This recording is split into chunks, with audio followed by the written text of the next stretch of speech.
Hello guys, welcome to my channel at the rate Charishma by Pooja. అందరూ బాగున్నారా? మేమైతే చాలా బాగున్నాము. సో ఈరోజు వచ్చేసి సండే అనమాట. ఈరోజు ఆఫ్టర్నూన్ వ్లాగ్ తీద్దాం అనుకుంటున్నాను నేను. సో నిన్న నుంచి అయితే ఫుల్ వర్షం పడతానే ఉంది, అస్సలు ఆగలేదు. సో చూసుండొచ్చు మీరు, అక్కడంతా వాటర్ ఎలా ఆగిపోయిందో. చాలా కానీ మేము లెక్క చేయకుండా అయితే మాత్రం బయటకు వచ్చాము. సో ఈరోజు అయితే మేము రెస్టారెంట్కి వెళ్దాం అనుకున్నాము. సో బిర్యానీ తిందాం అనుకున్నాం. సో మేమైతే వెళ్ళాము బిర్యానీ రెస్టారెంట్కి మా ఇంటికి ఒక అరౌండ్ 20 minutes దూరం అంతే. సో మేము వెళ్ళినప్పుడు మేమైతే ఈ ముగ్గురికి బిర్యానీ తీసుకున్నాము. సో బిర్యానీ క్వాంటిటీ వచ్చేసి ఎక్కువనే ఇచ్చారు. ఒక చికెన్ పీస్ ఇచ్చారు. అలానే వాటర్ బాటిల్స్, ఈచ్ బాటిల్ వచ్చేసి 10 rupees పడింది గైస్. నాకైతే చాలా నచ్చింది, వర్త్ ఇట్ అనిపించింది. ఇంకా మా డాడీ అయితే, నేనైతే వీడియో తీయనంటే ఇంకా మా డాడీ అయితే తీశారు. వాళ్ళు వచ్చేసి మసాలా కర్రీ, సాంబార్, గోంగూర పచ్చడి సర్వ్ చేశారనమాట. సో అయితే చాలామంది ఉన్నారు గైస్ ఈ రెస్టారెంట్లో. కలియా, గోంగూర పచ్చడి, మసాలా కర్రీ అయితే పెట్టారు, కానీ మేమైతే ఒక్కటి కూడా వేసుకోలేదు గైస్. ఎందుకు, నార్మల్గానే సూపర్ అనిపించింది మాకు ఆ మసాలాకి కానీ. సో అయితే మేమైతే నార్మల్ బిర్యానీనే మేము ఇంకా తిందామని అనుకున్నాము. సో ఇంకా బయట క్లైమేట్కి మా బిర్యానీ అయితే ఎంత వేడిగా ఉందంటే అసలు చాలా బాగుంది క్లైమేట్కి, ఆ బిర్యానీకి మస్తు ఉంది. తర్వాత ఇంకా నేనైతే సగం పక్కన పెట్టుకున్నాను, ఇది నేను తింటే అది మా డాడీకి ఇచ్చేద్దామని చెప్పేసి నేనైతే ఇంకా మా డాడీకి ఇచ్చేసాను అనమాట. ఇంకా తినలేకపోతున్నాం, చాలా బాగుంది. బట్ ఇంకా కంప్లీట్ అయిన తర్వాత వాళ్ళు వచ్చి ఇంకా పెరుగు చట్నీ ఇచ్చారు లాస్ట్లో. ఇంకా పెరుగు చట్నీ కూడా చాలా బాగుంది. నేనైతే అసలు పెరుగు తినను.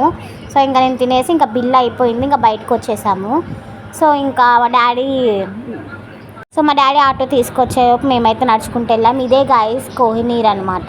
సో చాలా బాగుంది, మీరు కూడా వీలైతే వెళ్ళండి ఆ హోటల్కి. సో ఇంకా మా డాడీ వచ్చారు, మేమైతే ఆటో ఎక్కాము. సో నా ఎనర్జీ అయితే చాలా డల్ అయిపోయింది ఇంకా వచ్చేదానికంటే వెళ్ళేటప్పుడు. సో ఇంకా వెళ్తుంటే ఇక్కడ ఏమో ఒక డాగ్ కనబడింది, దానికైతే బెల్ట్ ఉంది. మళ్ళీ పెంచుకునేది అలా ఎలా వదులుతారో నాకైతే అర్థం కాలేదు. సో ఇంకా అలా ముందుకు వెళ్తూ ఏరియాపేట వచ్చేసి, ఇది వచ్చేసి అయితే జంతువుల హాస్పిటల్ గాయస్. సో ఇంకా మా మమ్మీ అయితే మార్కెట్కి వెళ్దామని చెప్పేసింది. ఇంకా మేమైతే వెళ్తున్నాం. అప్పటికి వర్షం అయితే అస్సలు ఆగలేదు గాయస్, పడతానే ఉందన్నమాట. ఇంకా ఫ్రూట్స్, వెజిటేబుల్స్ అన్నీ సైడ్ అమ్మారనమాట. సో మమ్మీ అయితే నేరేడుకాయలు తీసుకుందాం అనుకున్నాము, బట్ మేమైతే ఇంకా తర్వాత తీసుకుందాంలే అనుకొని ఇంకా ముందుకైతే వెళ్ళిపోయాము గాయస్. ఇంకా ఇదే టైము 4 days బ్యాక్ అయితే ఫుల్ ఎండ అనమాట. అసలు బయటికి రాలేకపోయాము. నార్మల్గా ఒక 1 minute ఉన్న బయట మాత్రం అసలు ఎండకి తట్టుకోలేకపోయాము. వర్షానికి మాత్రం చాలా నచ్చింది క్లైమేట్ కానీ, నేచర్ కానీ చాలా బాగుంది. ఇంకా మార్కెట్కి వచ్చాము. మా మమ్మీ అయితే గోంగూర అవి తీసుకుందాం అనుకుంది. సో చూస్తే మాత్రం అక్కడైతే కరెక్ట్గా లేవు ఏమి. సాయంకాలం అయితే అందరు తెస్తారు అనుకుంటా. సో లేదు, ఇటు వచ్చేసి వెజిటేబుల్ మార్కెట్, ఇటు వచ్చేసి అయితే ఫ్రూట్స్ మార్కెట్. సో గుంటూరులో ఎవరున్నా సరే ఇక్కడికే వచ్చి తీసుకుంటారు. ఫ్రూట్స్ మార్కెట్ అనమాట. అన్నీ బాగుంటాయి, అన్నీ ఫ్రెష్గా ఉంటాయి. సో ఇంకా మేము ఇంకా ఇంటికి రిటర్న్ అవుతున్నాము. ఇంకొక 5 minutesలో అయితే ఇంకా మా హౌస్ అనేది వచ్చేస్తుంది.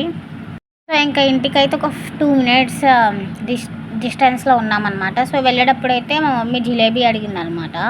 సో జిలేబీ అయితే ఇంకా ఈ క్లైమేట్కి ఇంకా చల్లగా ఉంటుంది అని చెప్పి మేమైతే తీసుకోవాలి. ఇది వచ్చేసి వాకింగ్ ట్రాక్ అనమాట, మా ఇంటికి సరౌండింగ్స్లోనే ఉంటుంది.